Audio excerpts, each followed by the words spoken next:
explain the diagram. As seen in table 11.1 and figure 11.1, both the buyers and sellers are negotiating to buy and sell chocolates. Both have different prices to offer.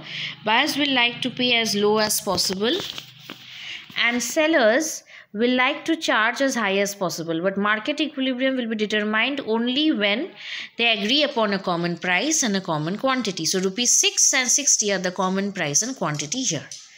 With increase in price, just as I said, from rupees 2 to 4, demand falls from 100 to 80 and market supply rises from 20 to 40.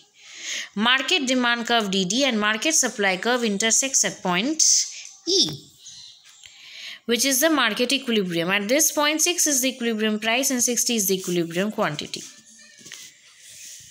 Now, they have explained just what I said. They have explained it in different parts.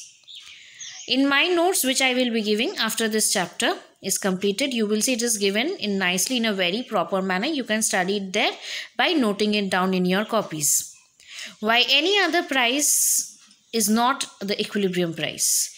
Any price above 6, that is 10, brings to excess supply. In order to sell the excess stock, price would come down to back to rupees 6. Any price below 6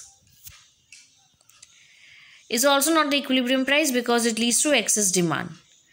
Okay, as a result, price would rise up to equilibrium 6. So any price below 6, that is rupees 2, leads to excess demand, which brings it back to rupees 6.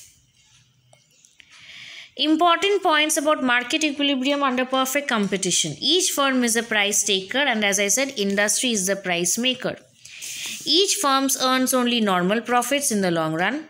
Decision of consumers and producers in the market are coordinated by the prices. Means the decision of both consumers and producers means how much we will demand and what will be the supply depends upon the price. It is assumed that both law of demand and law of supply operate. Equilibrium price is the price at which quantity demanded is equal to the quantity supplied. Equilibrium quantity is the quantity demanded and supplied at the equilibrium price. So equilibrium price is the price at which demand is equal to supply, and equilibrium quantity is the quantity at which the quantity demanded and supply is done at the equilibrium price. Now they have divided this diagram.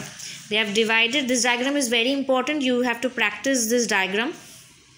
You have to practice drawing this diagram.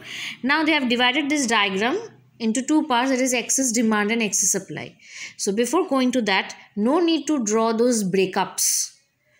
Okay. This one diagram is enough and its explanation is mandatory. An explanation is given in the notes.